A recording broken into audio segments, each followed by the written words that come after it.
মাননীয় সদস্যবৃন্দ, দিনের কর্মসূচি অনুযায়ী এখন মাননীয় রাষ্ট্রপতির ভাষণ। মাননীয় সদস্যবৃন্দ, গণপ্রজাতন্ত্রী বাংলাদেশের সংবিধানের 73/2 অনুচ্ছেদ অনুযায়ী সংসদ সদস্যদের প্রত্যেক সাধারণ নির্বাচনের পর প্রথম অধিবেশনের সূচনায় এবং প্রত্যেক বছর প্রথম অধিবেশনের সূচনায় মহামান্য রাষ্ট্রপতি সংসদে ভাষণ প্রদান করেন। মাননীয় সদস্যবৃন্দ, কিছুক্ষণের মধ্যে গণপ্রজাতন্ত্রী বাংলাদেশের মহামান্য রাষ্ট্রপতি জনাব মোহাম্মদ শাহাবুদ্দিন ত্রয়োদশ জাতীয় সংসদের প্রথম অধিবেশনের সূচনায় ভাষণ প্রদানের জন্য সংসদ কক্ষে আগমন করবেন। মাননীয় সদস্যবৃন্দ, আমি এখন মহামান্য রাষ্ট্রপতি জনাব মোহাম্মদ শাহাবুদ্দিনকে তার মূল্যবান ভাষণ প্রদানের জন্য অনুরোধ জানাচ্ছি।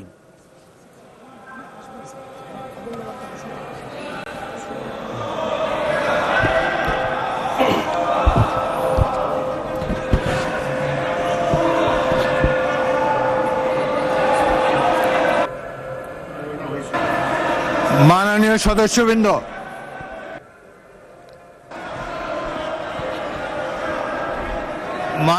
সদস্যবৃন্দ, অনুগ্রহ করে আমার কথা শোনার চেষ্টা করুন।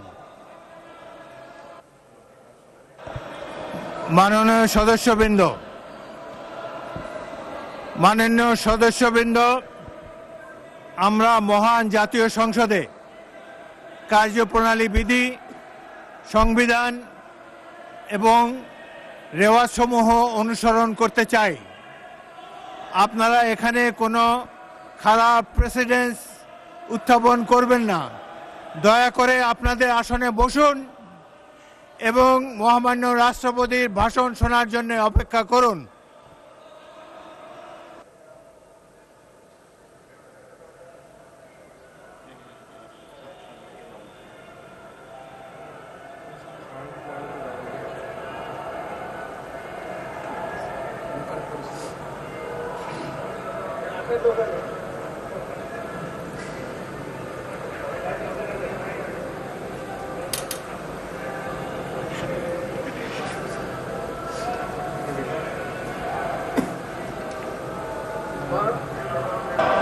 মাননীয় সদস্যবৃন্দ, সংসদের শৃঙ্খলা বজায় রাখুন। অপেক্ষা করুন ভাষণের জন্য।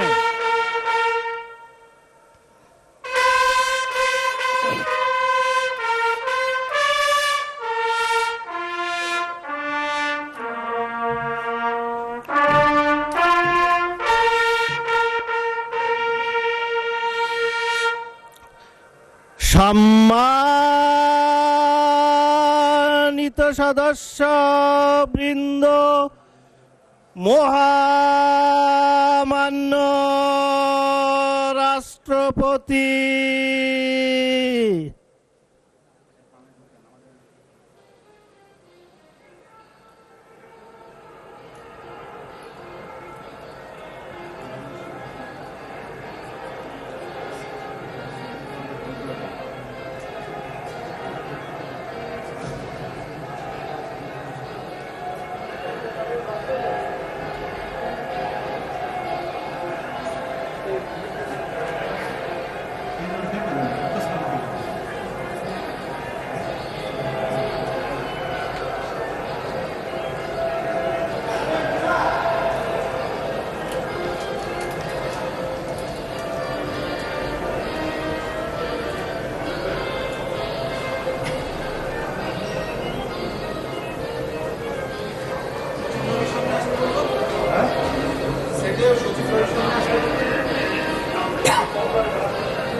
মাননীয় সদস্যবৃন্দ,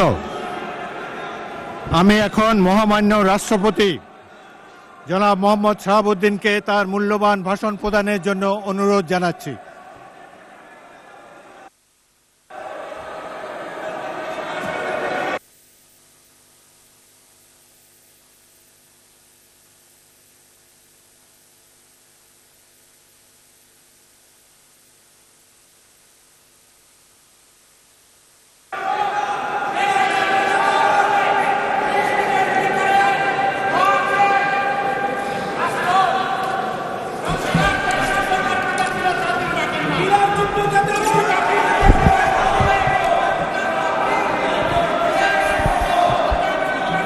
মাননীয় সদস্যবৃন্দ, সংসদের শৃঙ্খলা রক্ষা করুন।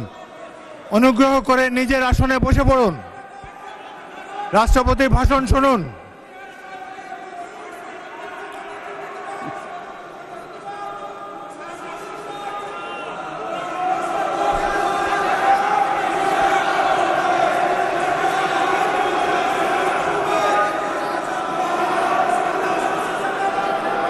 বিসমিল্লাহির রহমানির রহিম।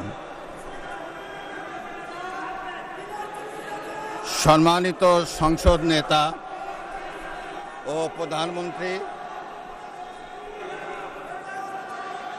জনাব স্পিকার ও ডিপ্টি স্পিকার, হিজ এক্সেলেন্সিস,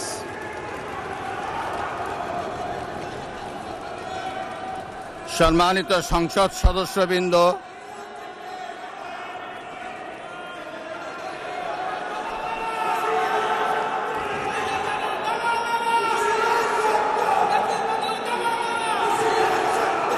আমন্ত্রিত অতিথিবৃন্দ,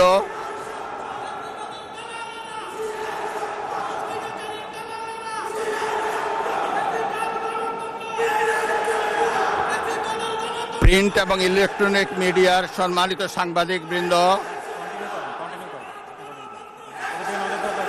আপনাদের সবাইকে জানাই আন্তরিক অভিনন্দন ও শুভেচ্ছা।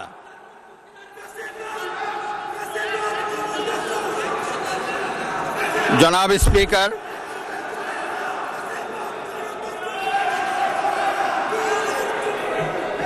ত্রয়োদশ জাতীয় সংসদের এই উদ্বোধনী অধিবেশনে বাংলাদেশের ইতিহাসের এক ঐতিহাসিক মুহূর্ত।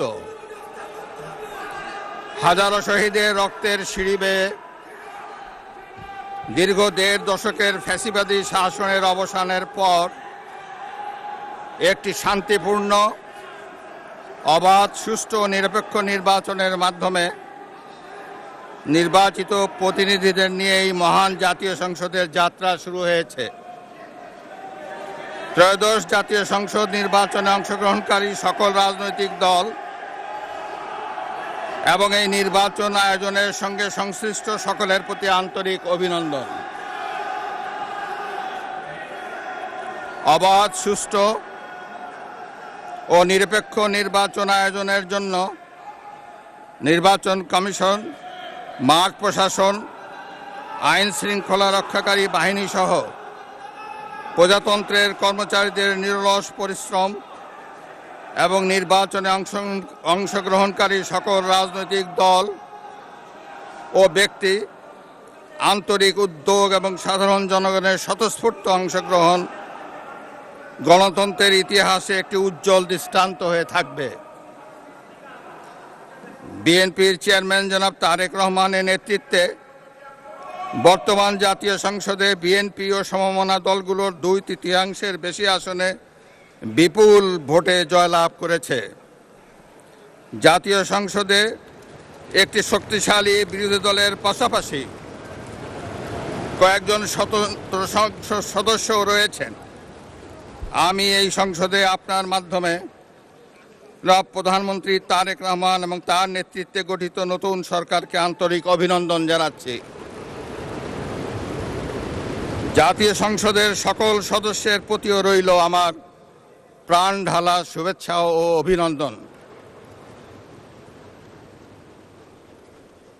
আমি মহান মুক্তিযুদ্ধের লাখো শহীদ এবং বীর মুক্তিযোদ্ধাদের শ্রদ্ধার সঙ্গে স্মরণ করছি।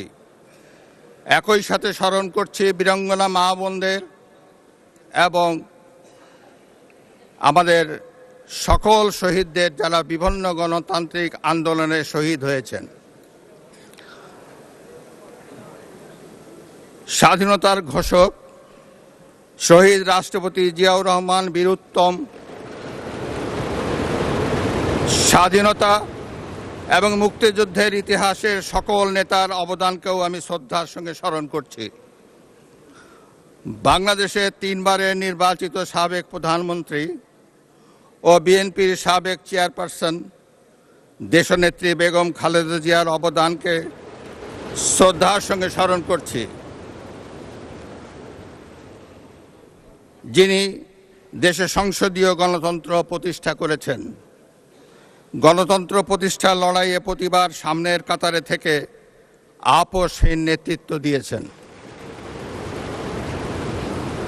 জনাব স্পিকার, বাংলাদেশের গণতন্ত্রের ইতিহাসে 2024 সালের জুলাই আগস্ট মাসে ছাত্র জনতার গণ অভ্যুত্থান একটি গুরুত্বপূর্ণ ঘটনা। কোটা সংস্কার আন্দোলন থেকে এক পর্যায়ে এটি ফ্যাসিবাদ বিরোধী আন্দোলনের রূপ নেয়। দেশের ছাত্র জনতা, কৃষক, শ্রমিক, শিক্ষক, সাংবাদিক, বুদ্ধিজীবী, প্রবাসী তথা সকল শ্রেণী পেশার মানুষ গণতন্ত্রের পক্ষে রাজনৈতিক দলসহ সকলের সম্মিলিত আন্দোলনের ফলে 2024 সালের 5ই আগস্ট তৎকালীন ফ্যাসিস্ট সরকারের পতন ঘটে। হাজারো শহীদের রক্তের উপর দিয়ে তাবেদার ও ফ্যাসিবাদ মুক্ত নতুন গণতান্ত্রিক বাংলাদেশের সূচনা হয়। আমি 2024 সালের জুলাই আগস্ট ছাত্র জনতার গণ অভ্যুত্থানে শহীদ ও আহতদের এবং দীর্ঘ 1.5 দশকের ফ্যাসিবাদী শাসন আমলে গুম, খুন, বিচার বহির্ভূত হত্যাকাণ্ড এবং ফ্যাসিবাদ বিরোধী আন্দোলনে নির্যাতন ও নিপীড়নের শিকার সাধারণ মানুষ ও রাজনৈতিক দলের সদস্যবৃন্দকে কৃতজ্ঞতার সঙ্গে স্মরণ করছি, যাদের অসামান্য ত্যাগের মাধ্যমে বাংলাদেশ ফ্যাসিবাদ মুক্ত হয়ে গণতন্ত্রের পথে যাত্রা শুরু করেছে। সকলকে জানাই আমার আন্তরিক শ্রদ্ধা। 2024 সালের গণ অভ্যুত্থানে সহস্রাধিক মানুষ শহীদ হয়েছেন। নারী, পুরুষ, শিশুসহ আহত ও পঙ্গু হয়েছেন কমপক্ষে 30,000 মানুষ। 5 শতাধিক মানুষ চোখ হারিয়ে অন্ধত্ব বরণ করেছেন। 1971 সালের স্বাধীনতা অর্জনের যুদ্ধ, 2024 সালের দেশ এবং জনগণের স্বাধীনতা রক্ষার যুদ্ধ সহ এ যাবৎকাল দেশের ইতিহাসের সকল গণতান্ত্রিক আন্দোলনের শহীদদের আকাঙ্ক্ষিত বাংলাদেশ প্রতিষ্ঠার লক্ষ্যে সরকার কার্যক্রম অব্যাহত রেখেছে। 2024 সালে ছাত্র জনতার গণ অভ্যুত্থানে আহতদের দেশের বিভিন্ন হাসপাতালে চিকিৎসা চলমান রয়েছে। 137 জন গুরুতর আহত জুলাই যোদ্ধাকে উন্নত চিকিৎসার জন্য বিদেশে পাঠানো হয়েছে। আহতদের 12,043টি স্বাস্থ্য কার্ড দেওয়া হয়েছে। 1971 সালের বীর মুক্তিযোদ্ধা ও 2024 সালের জুলাই যোদ্ধাদের চিকিৎসা সহায়তা ও ভাতা অনলাইন ব্যাংকিং সিস্টেমে পরিচালিত হচ্ছে। সরকার জুলাই গণ অভ্যুত্থানের ইতিহাস সংরক্ষণ, গবেষণা, উন্নয়ন, দিবস উদযাপন সহ নানামুখী কার্যক্রম ও বাস্তবায়ন করে যাচ্ছে। বিশ্ব শিশু দিবস ও শিশু অধিকার সপ্তাহ 2025 উদযাপন উপলক্ষে 2025 সালের 6ই অক্টোবর সরকার জুলাইয়ের গণ অভ্যুত্থানে শিশু শহীদদের 60টি পরিবারকে এককালীন 50,000 টাকা সমমূল্যের প্রাইজ বন্ড এবং সম্মাননা স্মারক প্রদান করেছে। ওসমানী উদ্যানে জুলাই স্মৃতিস্তম্ভ নির্মাণের উদ্যোগ গ্রহণ করা হয়েছে। জুলাই আগস্ট গণ অভ্যুত্থানের শহীদদের স্মরণে শহীদি মৃত্যুর নির্দিষ্ট স্থানে স্ট্রিট মেমোরি স্ট্যাম্প স্থাপনের উদ্যোগ গ্রহণ করা হয়েছে। শহীদদের কবর সংরক্ষণ করা হয়েছে। জুলাই শহীদদের স্মৃতি অম্লান রাখতে জুলাই অভ্যুত্থানের স্মৃতি জাদুঘর এবং 64টি জেলায় স্মৃতিস্তম্ভ স্থাপন করা হয়েছে। জাতীয়ভাবে 36 দিনব্যাপী জুলাই পুনর্জাগরণের অনুষ্ঠানমালা 2025 বাস্তবায়িত হয়েছে। জনাব স্পিকার, আজ এই মহান সংসদে আমি অন্তর্বর্তীকালীন সরকারের কার্যক্রম এবং বর্তমান সরকারের কার্যক্রম ও পরিকল্পনার সারসংক্ষেপ তুলে ধরছি। তবে বক্তব্যের বিস্তারিত সংসদ সদস্যদের সামনে লিখিতভাবে উপস্থাপিত হয়েছে। জনাব স্পিকার, বর্তমান বৈশ্বিক অর্থনীতি এবং অস্থিতিশীল সময় অতিক্রম করছে। বাংলাদেশের সামষ্টিক অর্থনৈতিক পরিস্থিতি 2023-24 অর্থ বছরের তুলনায় 2024-25 অর্থ বছরে অনেকটা স্থিতিশীল রয়েছে। রেমিটেন্স সহ আরও কয়েকটি সূচক ইতিবাচক ধারায় ফিরতে শুরু করেছে। 2025-26 অর্থ বছরে অর্থনৈতিক পরিস্থিতি আরও সুদৃঢ় হবে বলে সরকার আশা করে। একদিকে বিশ্বে যুদ্ধ পরিস্থিতি এবং অপর দিক থেকে মুদ্রাস্ফীতি, রাজস্ব জিডিপির নিম্ন হার, এ ধরনের বিদ্যমান পরিস্থিতিতে দেশের অর্থনীতিতে নানা চ্যালেঞ্জ রয়েছে। পয়েন্ট টু পয়েন্ট মূল্যস্ফীতি 2025 সালের জানুয়ারি মাসে 9.94% থেকে হ্রাস পেয়ে 2026 সালের জানুয়ারি মাসে 8.58% দাঁড়িয়েছে। আশা করা যায় পরবর্তী মাসগুলোতে মূল্যস্ফীতি হ্রাসের ধারা অব্যাহত থাকবে। তৈরি পোশাক খাত থেকে গত এক বছরে 39.35 বিলিয়ন ইউএস ডলার অর্জিত হয়েছে। 2024-25 অর্থ বছরে রপ্তানি 8.60% বৃদ্ধি পেয়ে 48,300 মিলিয়ন ইউএস ডলারে দাঁড়িয়েছে। 2026 সালের 19 ফেব্রুয়ারি বৈদেশিক মুদ্রা রিজার্ভ দাঁড়িয়েছে 34.78 বিলিয়ন ইউএস ডলার। বর্তমান সরকার আরও নতুন রপ্তানি খাত এবং রপ্তানি বাজার আরও সম্প্রসারিত করার লক্ষ্য নিয়ে সুনির্দিষ্ট কর্মসূচি বাস্তবায়নের কার্যক্রম শুরু করেছে। সরকার বাংলাদেশ ব্যাংক, রাষ্ট্রায়ত্ত বেসরকারি ব্যাংক, আর্থিক প্রতিষ্ঠান, বীমা কোম্পানি এবং পুঁজিবাজারের সঙ্গে সমন্বয়ের মাধ্যমে তদারকি কার্যক্রম উন্নতকরণ, আমানতকারীদের সুরক্ষা নিশ্চিতকরণ এবং খেলাপি ঋণ হ্রাসে গুরুত্ব দিয়েছে। বর্তমান সরকার ব্যাংক খাতে সুশাসন, মুদ্রাস্ফীতি নিয়ন্ত্রণ, সুদের হার যৌক্তিকরণ এবং জনগণের আস্থা ফিরিয়ে আনার জন্য কার্যকর নীতি প্রণয়ন করবে বলে আশা রাখি। এ লক্ষ্যে অর্থনৈতিক সংস্কার কমিশন গঠন করা হবে। পুঁজিবাজারের সংস্কারের জন্য একটি পুঁজিবাজার সংস্কার কমিশন গঠনের পাশাপাশি ফ্যাসিবাদের শাসন আমলে পুঁজিবাজারে সংগঠিত অনিয়মও তদন্ত করবে। জনাব স্পিকার, 2025-26 অর্থ বছরের এডিপি প্রণয়ন দেশের অর্থনৈতিক প্রবৃদ্ধি বজায় রাখা, বেকারত্ব হ্রাস, কর্মসংস্থানের সুযোগ সৃষ্টি, দরিদ্র বিমোচন, কৃষি ও শিল্পের উন্নয়ন, মানব সম্পদ উন্নয়ন এবং জীবনমান উন্নয়নে বিশেষ গুরুত্ব দেওয়া হয়েছে। বর্তমান সরকার অর্থনীতির গণতন্ত্রায়ন, অলিগার্কিক কাঠামো ভেঙে জনগণের অংশগ্রহণ নিশ্চিত করবে। ঋণ নির্ভর অর্থনীতিকে বিনিয়োগ নির্ভর অর্থনীতিতে রূপান্তরই হবে বর্তমান সরকারের মূল লক্ষ্য।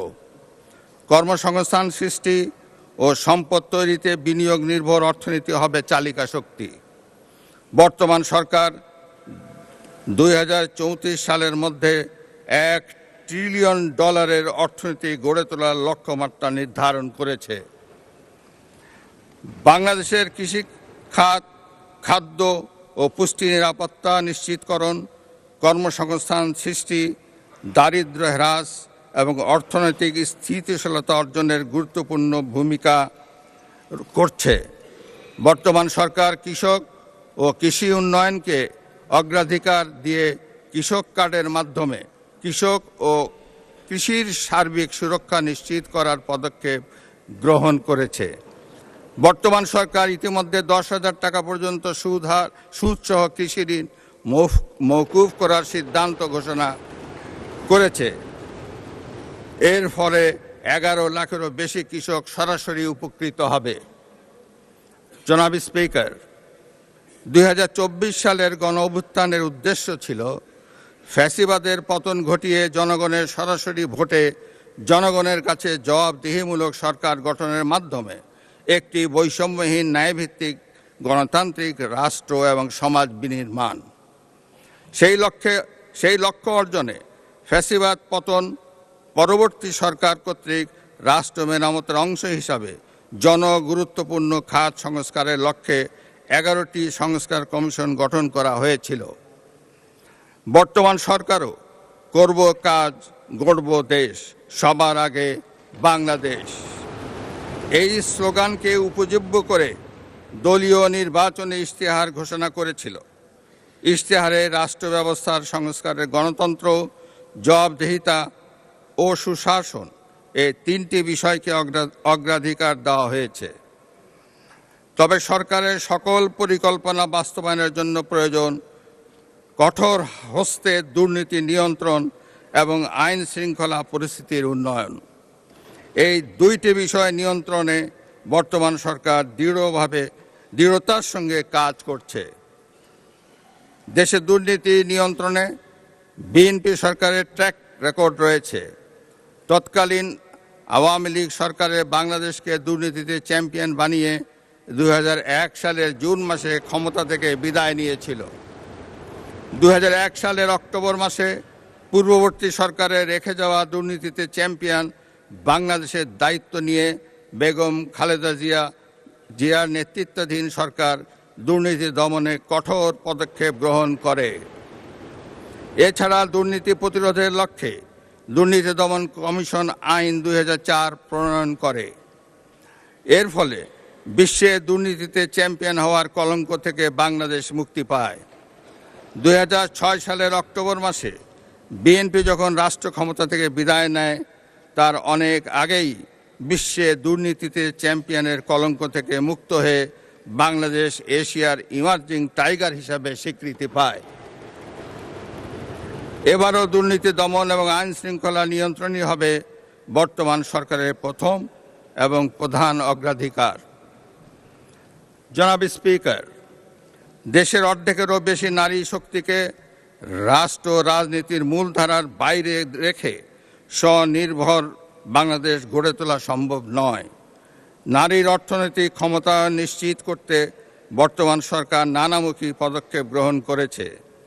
এরই অংশ হিসাবে বর্তমান সরকার দেশের প্রতিটি পরিবারে নারী প্রধানের নামে ফ্যামিলি কার্ড ইস্যু করার কার্যক্রম চালু করেছে। প্রতিটি পরিবারে নারী প্রধানের নামে ফ্যামিলি কার্ড ইস্যু হলেও প্রথম পর্যায়ে প্রান্তিক ও নিম্ন আয়ের পরিবারগুলোকে আত্মনির্ভরশীল হতে ফ্যামিলি কার্ডের মাধ্যমে নগদ 2,500 টাকা কিংবা সমপরিমাণ প্রয়োজনীয় খাদ্য সহায়তা দেওয়া হবে। সরকার ইতোমধ্যে দেশের 14টি জেলায় পাইলট প্রকল্প হিসাবে ফ্যামিলি কার্ড চালু করেছে। সহায়তার পরিমাণের চেয়েও এই ফ্যামিলি কার্ডকে সরকার নারীর অর্থনৈতিক ক্ষমতায়নের প্রতীক হিসাবে বিবেচনা করছে। সরকার দেশের দুর্যোগ ব্যবস্থাপনা পদ্ধতিকে শক্তিশালী করার লক্ষ্যে সংস্কার সহ বিভিন্ন কর্মসূচি বাস্তবায়ন করছে, যা সার্বিক ঝুঁকি হ্রাস ব্যবস্থাপনা উত্তরণে সহায়তা করছে।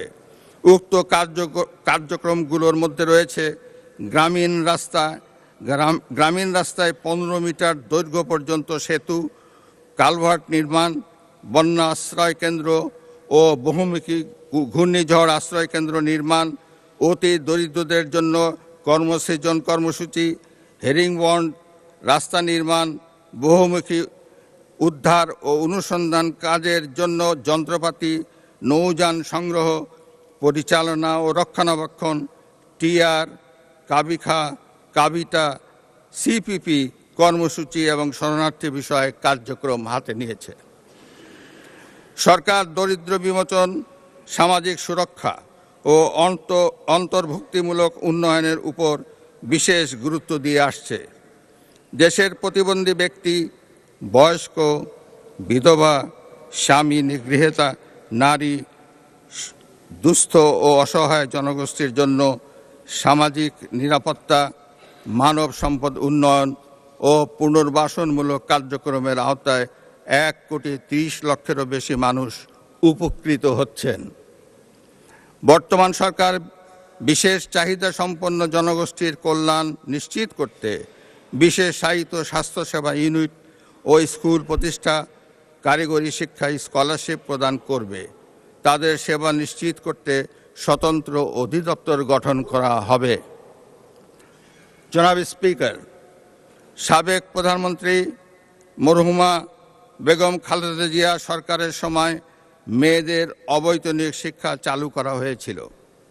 একই ধারাবাহিকতায় দেশে নারী শিক্ষার প্রসারে দ্বাদশ শ্রেণী পর্যন্ত মেয়েদের শিক্ষা অবৈতনিক এবং স্নাতক পাস ও সমমান অর্থ পর্যন্ত উপবৃত্তি কার্যক্রম চালু রয়েছে।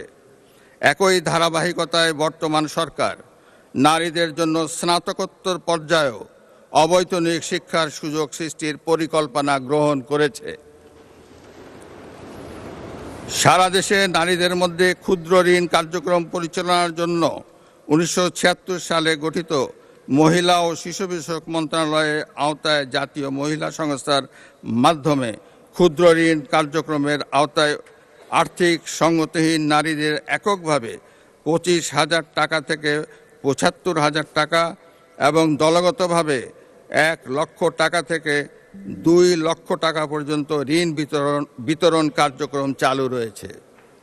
জাতীয় মহিলা সংস্থার নারী নির্যাতন প্রতিরোধ সেল এর মাধ্যমেও বিভিন্ন ইস্যুতে নির্যাতিত নারীদের বিনা খরচে আইনগত সহায়তা কার্যক্রম অব্যাহত রয়েছে।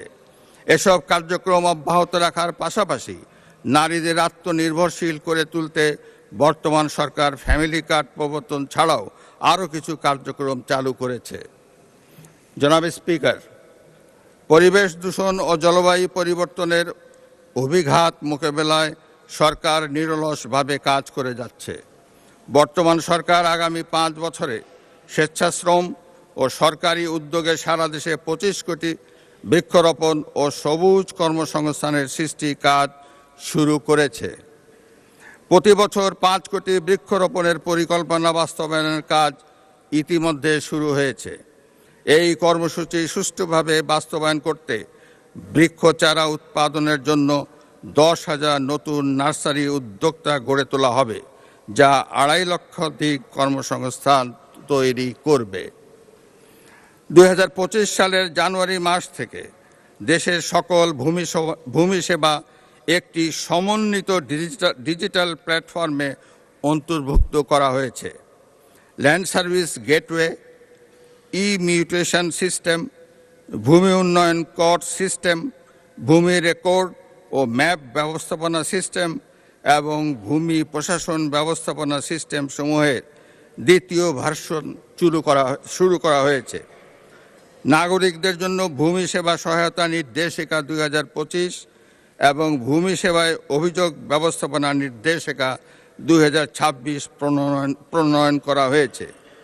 দেশের 889টি ভূমি সেবা সহায়তা কেন্দ্র এবং কল সেন্টার 16122 চালু করা হয়েছে।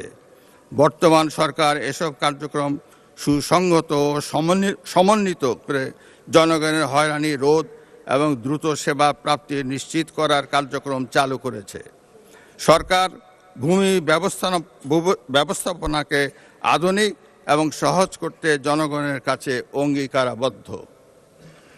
জনাব স্পিকার, দেশের পানি সম্পদে ন্যায্য হিস্সা নিশ্চিত করতে বর্তমান সরকার বদ্ধপরিকর।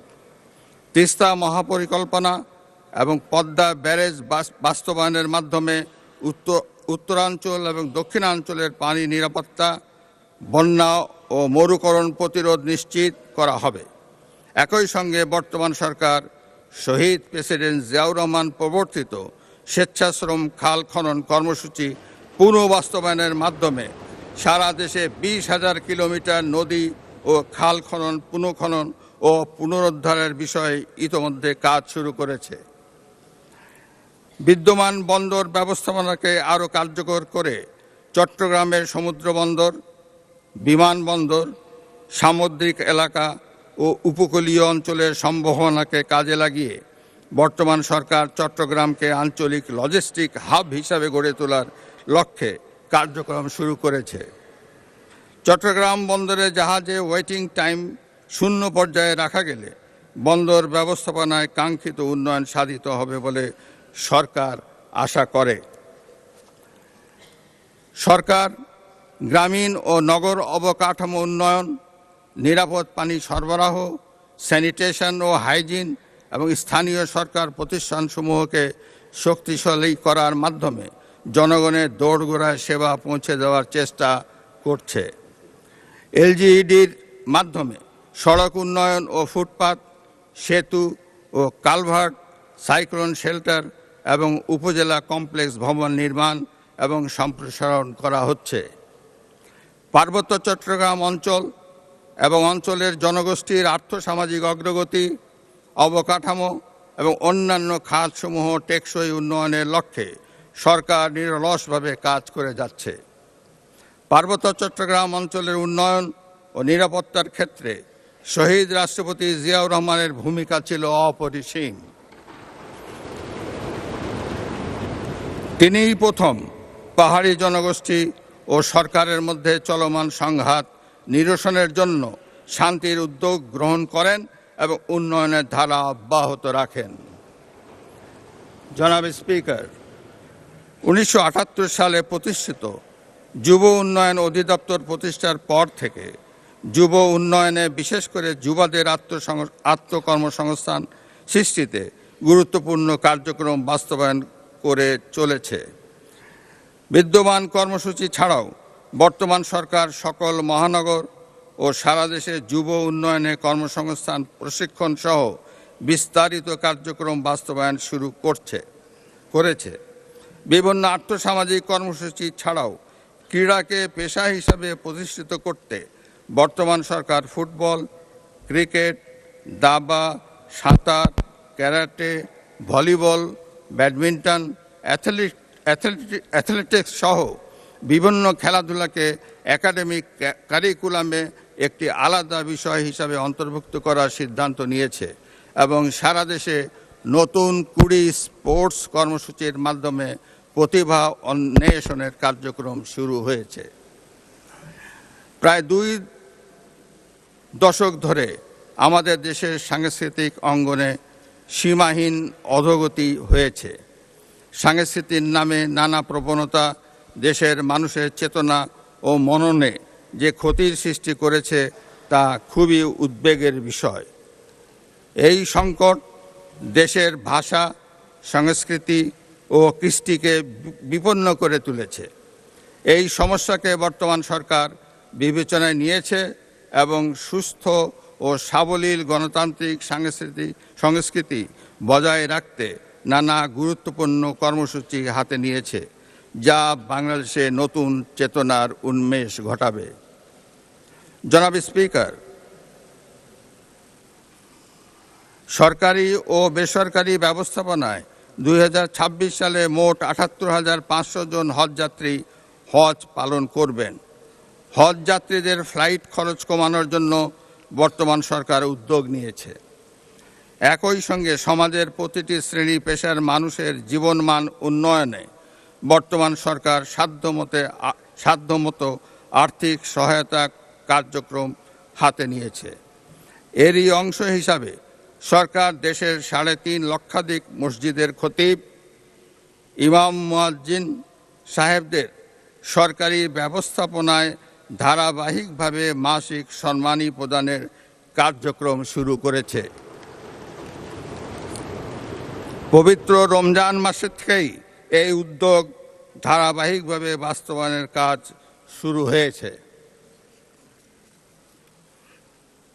জনাব স্পিকার, প্রায় 7.5 কোটি কর্মক্ষম জনগোষ্ঠীর জন্য শোভন কর্মসংস্থান সৃষ্টি এবং শ্রমিক অধিকার ও জীবনমান উন্নয়ন নিশ্চিত করা সরকারের অঙ্গীকার। বর্তমান সরকার বিদ্যমান শ্রমবাজার সংরক্ষণের পাশাপাশি নতুন শ্রমবাজার সৃষ্টি সুনির্দিষ্ট পরিকল্পনা গ্রহণ করেছে। দেশব্যাপী কর্মসংস্থান সৃষ্টির লক্ষ্যে জেলা ও উপজেলা পর্যায়ে সরকারি এমপ্লয়মেন্ট এক্সচেঞ্জ চালু করা হবে। বিদেশে কর্মসংস্থানের জন্য ভাষা ও দক্ষতা প্রশিক্ষণ, চাহিদাভিত্তিক ও যুগোপযোগী শিক্ষা, উচ্চশিক্ষা প্রতিষ্ঠানে প্রশিক্ষণ ও ক্যারিয়ার সেন্টার স্থাপন করা হবে। দেশে বিদেশে প্রবাসীদের স্বার্থ সংশ্লিষ্ট তথ্য এবং নির্দেশনা সম্বলিত প্রবাসী কার্ড চালু করা হবে। 2025 সালে প্রবাসী কল্যাণ ও বৈদেশিক কর্মসংস্থান মন্ত্রণালয়ের মাধ্যমে বিদেশে প্রেরিত কর্মীর সংখ্যা 11,31,000। বর্তমান সরকার 5 বছরে 1 কোটি জনশক্তি বিদেশে পাঠানোর লক্ষ্যমাত্রা নির্ধারণ করেছে। উপজেলায় তালিকাভুক্তদের প্রশিক্ষণ, ভাতা প্রদান ও দরিদ্রদের ন্যূনতম খরচে প্রবাসে প্রেরণ করা হবে। চাকরি নিয়ে বিদেশে যাওয়ার পথ সুগম করতে সংশ্লিষ্টদের প্রয়োজন অনুযায়ী সর্বোচ্চ 10 লাখ টাকা পর্যন্ত সহজ শর্তে ঋণ প্রদান করা হবে। জনাব স্পিকার, বর্তমানে মাতৃ শিশু মৃত্যু হ্রাস পেয়ে গড় আয়ু 72.4 বছর উন্নতি হয়েছে। সেই ধারাবাহিকতায় বর্তমান সরকার স্বাস্থ্য খাতে দুর্নীতি, অপচয় ও অবহেলা রোধ করে গণমুখী স্বাস্থ্য সচেতনতা ও স্বাস্থ্যসেবা কার্যক্রম জোরদারের কাজ শুরু করা হয়েছে। স্বাস্থ্য খাতে সরকারের পর্যায়ক্রমে জিডিপির 5% বরাদ্দের প্রতিশ্রুতি রয়েছে। নাগরিক স্বাস্থ্য পরিষেবার ক্ষেত্রে বর্তমান সরকার প্রিভেনশন ইজ বেটার দ্যান কিউর নীতি অবলম্বন করেছে। এরই অংশ হিসাবে সরকার সারা দেশে পর্যায়ক্রমে 1 লাখ হেলথ কেয়ারার নিয়োগ করতে যাচ্ছে। এর মধ্যে 80% হেলথ কেয়ারার হবেন নারী। জনাব স্পিকার, সরকার একটি অন্তর্ভুক্তিমূলক মানসম্মত ও প্রযুক্তি নির্ভর শিক্ষা ব্যবস্থা গড়ে তুলতে সংস্কার, পাঠ্যক্রম হালনাগাদ, সময়মতো পাঠ্যপুস্তক বিতরণ, শিক্ষক নিয়োগ ও প্রশিক্ষণ, অনলাইনে বেতন ভাতা ও উপবৃত্তি প্রদান এবং অবকাঠামো উন্নয়ন করেছে। বর্তমান সরকার স্কুল পর্যায় থেকেই এমন একটি নৈতিক মানসম্পন্ন কর্মমুখী শিক্ষা ব্যবস্থা প্রণয়ন করতে চায়, যেখানে শিক্ষিত বেকার জনগোষ্ঠী তৈরি হবে না। কোনো কারণে শিক্ষাবর্ষের যে কোনো পর্যায় থেকে কোনো শিক্ষার্থী ড্রপ আউট হয়ে গেলেও যাতে বেকার থাকতে না হয়, সেটি মাথায় রেখেই ব্যবহারিক এবং কারিগরি শিক্ষাকে প্রাধান্য দিয়ে শিক্ষা কারিকুলাম সংস্কারের উদ্যোগ নিয়েছে। One teacher one tab, multimedia classroom, learning with happiness, বাধ্যতামূলক তৃতীয় ভাষা শিক্ষা, সবার জন্য কারিগরি শিক্ষা, ক্রীড়া ও দেশীয় সংস্কৃতি শিক্ষায় গুরুত্ব আরোপ করা হবে। রাষ্ট্রীয় দিবসগুলোতে প্রাথমিক ও মাধ্যমিক স্কুল এবং মাদ্রাসা শিক্ষকদের আমন্ত্রণ জানানো হবে। তথ্য ও সম্প্রচার মন্ত্রণালয় বর্তমান কার্যক্রমকে সর্বাধুনিক তথ্য নির্ভর করে ঢেলে সাজানো হবে। প্রচলিত গণমাধ্যমের পাশাপাশি নিউ মিডিয়াকে অগ্রাধিকার ভিত্তিতে ব্যবহার করা হবে। জনগণের তথ্য প্রাপ্তির অধিকারকে নিশ্চিত করার পাশাপাশি অপতথ্য রোধে উদ্যোগ নেওয়া হবে। আধুনিক প্রযুক্তি নির্ভর বাংলাদেশ বিনির্মাণ, উন্নত টেলিযোগাযোগ সেবা এবং নিরাপদ ও টেকসই প্রযুক্তির উন্নয়ন নিশ্চিতকরণে সরকার কাজ করছে। বর্তমান সরকার তথ্য ও প্রযুক্তি খাতকে বিশেষ অগ্রাধিকার প্রাপ্ত খাত এবং দেশের অর্থনৈতিক প্রবৃদ্ধি নতুন চালিকা শক্তি হিসাবে চিহ্নিত করেছে। এ লক্ষ্য পূরণে সরকার বাংলাদেশকে বৈশ্বিক পর্যায়ে একটি অন্যতম এআই হাব এবং হার্ডওয়্যার উৎপাদন কেন্দ্রে পরিণত করবে। এই খাতে 10 লক্ষ নতুন কর্মসংস্থান সৃষ্টি, সবার জন্য দ্রুত ও ও নির্ভরযোগ্য ইন্টারনেট সেবা নিশ্চিত করা হবে। পেপ্যাল সহ প্রযুক্তি নির্ভর ক্যাশ লাইট অর্থনীতি, ক্লাউড ফার্স্ট প্রযুক্তির আওতায় দেশে প্রথম এআই চালিত ডেটা সেন্টার স্থাপন এবং বাংলাদেশকে গুগল, ফেসবুক, অ্যামাজন ও মাইক্রোসফটের মতো প্রতিষ্ঠান অ্যাজ ডেটা সেন্টার হবে হিসাবে গড়ে তোলার উদ্যোগ নেওয়া হয়েছে। দেশের অর্থনীতিকে শক্তিশালী করার জন্য প্রতিবন্ধী সহ যুবক যুবতী, উদ্যোক্তা ও স্টার্ট আপদের জন্য প্রশিক্ষণ, অনুদান ও মেন্টরশিপ চালু করা হয়েছে। দেশব্যাপী ই সেবা প্রদানে ন্যাশনাল পোর্টাল ফ্রেমওয়ার্ক 2.0 চালুকরণ সহ ব্রডব্যান্ড কানেক্টিভিটিস, স্কুল ল্যাব, মুক্ত পাঠ, ই লার্নিং, ডিজিটাল স্বাক্ষর ও মাই গভ প্ল্যাটফর্মের মাধ্যমে নাগরিকদের সেবা সহজীকরণের পাশাপাশি অনলাইন সত্যায়ন, ই টিকেটিং ও এক পে সুবিধার প্রসারিত করা হয়েছে। বিনিয়োগ বান্ধব নীতি, স্টার্ট আপ ও উদ্ভাবন ফান্ড, উন্মুক্ত প্রতিযোগিতা এবং সাশ্রয়ী সেবা প্রদান নিশ্চিত করা হবে। বন্ধ পাট কল সহ অন্যান্য কল কারখানা পর্যায়ক্রমে চালুর মাধ্যমে কর্মসৃজনের ব্যবস্থা করা হবে। জনাব স্পিকার, দেশের জ্বালানি নিরাপত্তা নিশ্চিতকরণ, জীবাশ্ম জ্বালানি সহ আমদানি ভিত্তিক জ্বালানির উপর নির্ভরশীলতা হ্রাস করে নবায়নযোগ্য জ্বালানি হতে বিদ্যুৎ উৎপাদন বৃদ্ধির উপর সরকার গুরুত্ব আরোপ করেছে। বর্তমান সরকার বিদ্যুৎ ও জ্বালানি খাত উন্নয়নে উৎপাদন ও সঞ্চালন সক্ষমতা বৃদ্ধি কল্পে 2030 সালের মধ্যে বিদ্যুৎ উৎপাদন ক্ষমতা 35,000 মেগাওয়াটে উন্নীত করা এবং সঞ্চালন লাইন 25,000 সার্কিট কিলোমিটারে সম্প্রসারণ করা হবে। 2026 সালে 31টি কূপ খননের মাধ্যমে গ্যাস উৎপাদন বৃদ্ধি করে 327 মিলিয়ন ঘনফুট গ্যাস জাতীয় গ্রিডে সংযুক্ত করা হবে। উৎপাদন বণ্টনে চুক্তির আওতায় স্থলভাগ ও সমুদ্র অঞ্চলে তেল গ্যাস অনুসন্ধানের লক্ষ্যে শীঘ্রই বিডিং রাউন্ড আহ্বান করা হবে। এছাড়া বাপেক্সকে শক্তিশালীকরণের লক্ষ্যে অতিরিক্ত 2টি রিগ ক্রয় সহ জনবলকে আধুনিক প্রশিক্ষণ দেওয়া হবে। জনাব স্পিকার, দেশের আর্থসামাজিক উন্নয়নে নিরাপদ, আধুনিক ও পরিবেশ বান্ধব সড়ক নেটওয়ার্ক গড়ে তুলতে সরকার কাজ করছে। বর্তমানে 22,724 কিলোমিটার মহাসড়কের মাধ্যমে রাজধানীর সঙ্গে দেশব্যাপী সংযোগ জোরদার করা হয়েছে। বর্তমান সরকার যোগাযোগ ও পরিবহন খাতে সড়ক পরিবহন ব্যবস্থা উন্নয়নের মাধ্যমে জাতীয় এক্সপ্রেসওয়ে গ্রিড গড়ে তুলবে। নৌ পরিবহন ব্যবস্থায় বৃত্তাকার জনপথ, নদী ও সমুদ্রবন্দর সংযোগ এবং আধুনিক ওয়াটার হাইওয়ে নির্মাণ করা হবে।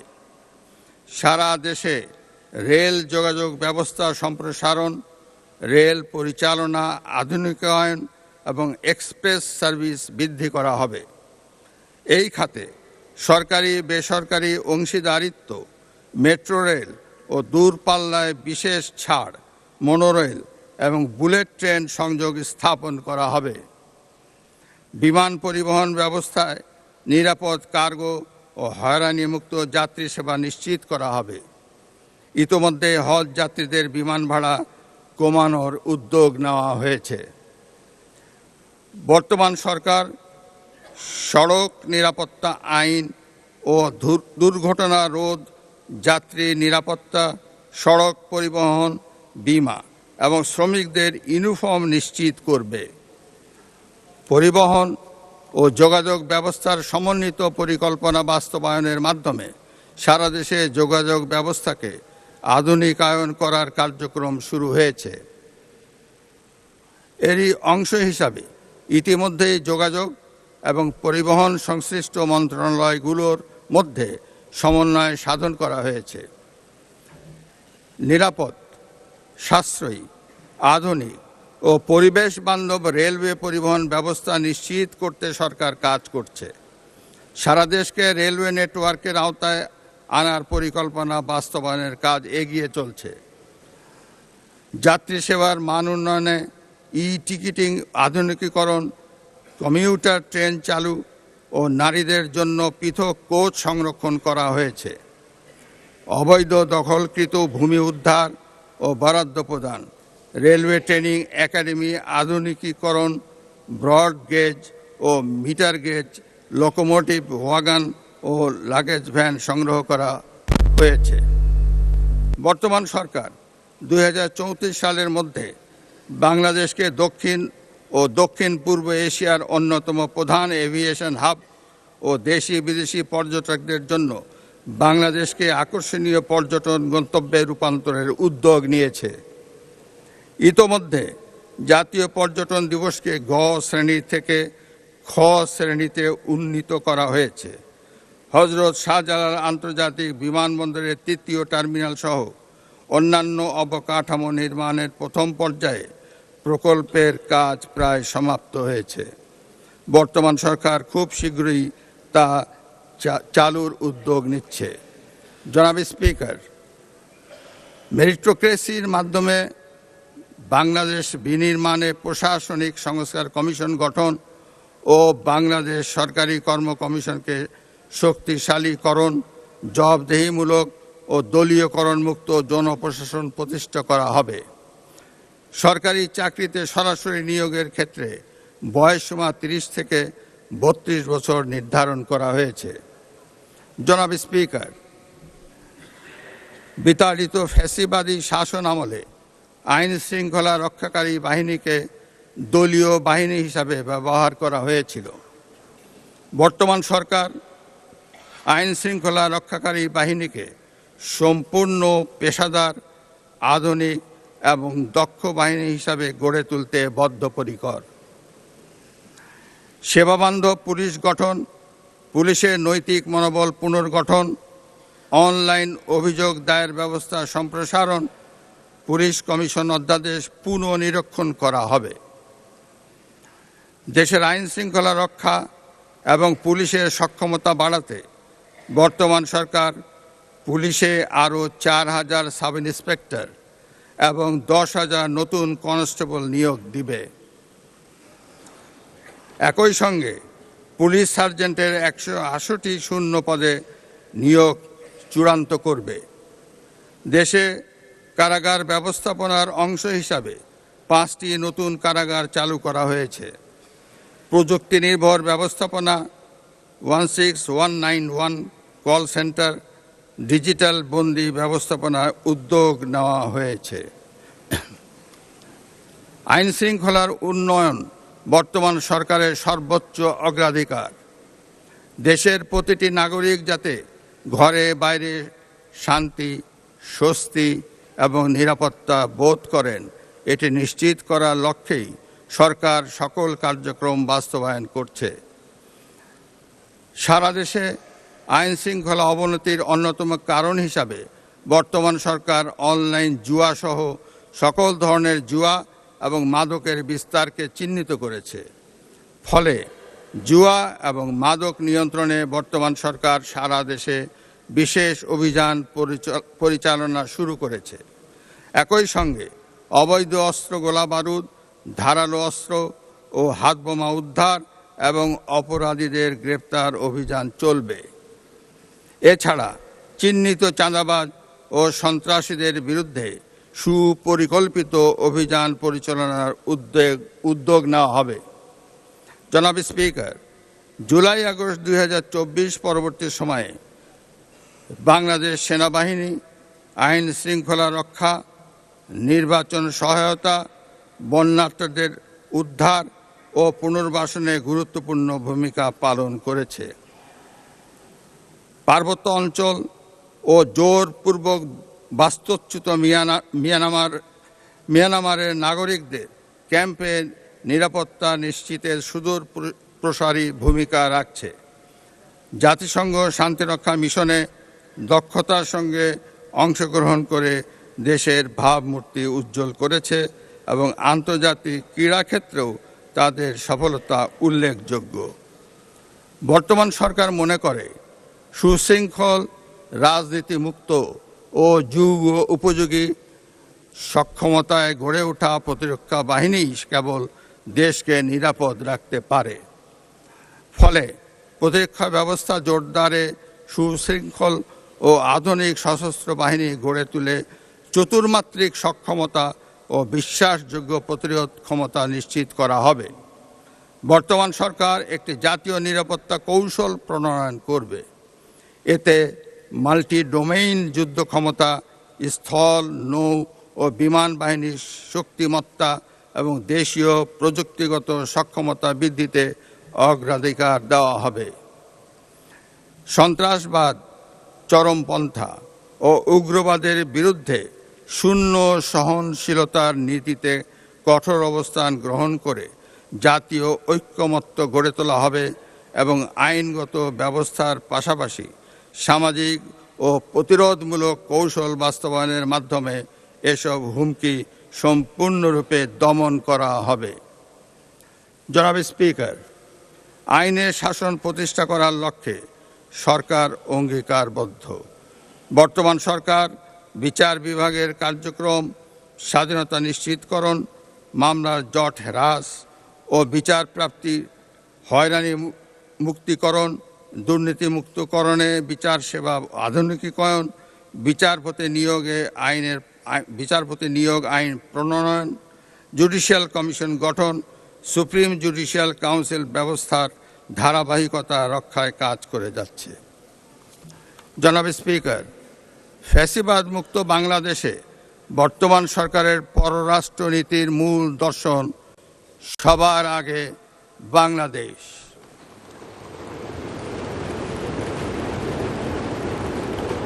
দেশের স্বাধীনতার সার্বভৌমত্ব, ভৌগোলিক অখণ্ডতা, জাতীয় স্বার্থ, জাতীয় নিরাপত্তা এবং জনগণের কল্যাণ সর্বাগ্রে প্রাধান্য পাবে। সকল রাষ্ট্রের সঙ্গে সমতা, ন্যায্যতা, বাস্তবধর্মী পারস্পরিক স্বার্থের স্বীকৃতি ভিত্তিক এবং আন্তর্জাতিক বিধিবিধান অনুযায়ী দ্বিপাক্ষিক ও বহুপাক্ষিক সম্পর্ক প্রতিষ্ঠা নীতি অনুসৃত হবে। বাংলাদেশ অন্য কোনো রাষ্ট্রের আভ্যন্তরীণ বিষয়ে হস্তক্ষেপ করবে না এবং অন্য কোনো রাষ্ট্রকেও বাংলাদেশের আভ্যন্তরীণ বিষয়ে হস্তক্ষেপ করতে দেবে না। অর্থনৈতিক, বাণিজ্যিক ও অভিবাসন কূটনীতির উপর বিশেষ গুরুত্ব আরোপ করা হবে। রপ্তানি বৈচিত্র্য বৃদ্ধি, নতুন বাজার অনুসন্ধান এবং শুল্ক ও বাণিজ্য সুবিধা রক্ষায় কার্যকর কূটনীতি গ্রহণ করা হবে। জনাব স্পিকার, ফ্যাসিবাদী শাসন আমলে সাংবিধানিক প্রতিষ্ঠান নির্বাচন কমিশনের প্রতি জন আস্থা শূন্যের কোঠায় নামিয়ে আনা হয়েছিল। ত্রয়োদশ জাতীয় নির্বাচনের মাধ্যমে নির্বাচন কমিশনের প্রতি জনগণের আস্থা ফিরে এসেছে। নির্বাচন কমিশন যাতে জনগণের আস্থা ও বিশ্বাসে বলীয়ান থাকতে পারে, বর্তমান সরকার আগামী দিনের নির্বাচনী কার্যক্রমে সেটি সমুন্নত রাখবে। নির্বাচন কমিশনের মতো দেশের প্রতিষ্ঠানগুলো যাতে আইন অনুযায়ী স্বাধীনভাবে নিজেদের কার্যক্রম পরিচালনা করতে পারে, বর্তমান সরকার সেটি নিশ্চিত করবে। জনাব স্পিকার, জনগণের রাজনৈতিক এবং অর্থনৈতিক ক্ষমতায়ন ছাড়া দেশের টেকসই উন্নয়ন সম্ভব নয়। রাষ্ট্র পরিচালনার সকল কার্যক্রমে জনগণের গণতান্ত্রিক অধিকার প্রতিষ্ঠা ও চর্চার ক্ষেত্রে বর্তমান সরকার প্রতিশ্রুতিবদ্ধ। একটি ভঙ্গুর অর্থনৈতিক পরিস্থিতির মধ্য দিয়ে সরকার একটি ন্যায়ভিত্তিক, মানবিক, স্বনির্ভর ও গণতান্ত্রিক বাংলাদেশ প্রতিষ্ঠার পথে এগিয়ে চলছে। এক্ষেত্রে নবগঠিত সরকারের সামনে দারিদ্র্য বিমোচন, দুর্নীতি দমন ও আইন শৃঙ্খলা নিয়ন্ত্রণই বিরাট চ্যালেঞ্জ। পথ কঠিন হলেও রাজনৈতিক সদিচ্ছা থাকলে এই বাধা অতিক্রম কখনোই অসম্ভব নয়। ব্যক্তির চেয়ে দল বড়, দলের চেয়ে দেশ বড়, এই বিশ্বাসে উদ্বুদ্ধ হয়ে সবাই মিলেমিশে ঐক্যবদ্ধভাবে কাজ করলে আমরাই ভবিষ্যৎ প্রজন্মের জন্য একটি নিরাপদ বাংলাদেশ গঠন করতে সক্ষম হব ইনশাআল্লাহ। জনাব স্পিকার, আপনাকে ও আপনার মাধ্যমে প্রিয় দেশবাসীকে এবং ত্রয়োদশ জাতীয় সংসদের সকল সদস্যকে আবারও জানাই আন্তরিক ধন্যবাদ ও মোবারকবাদ এবং নতুন সংসদের সাফল্য কামনা করে আমি আমার বক্তব্য শেষ করছি। আল্লাহ হাফেজ। বাংলাদেশ জিন্দাবাদ।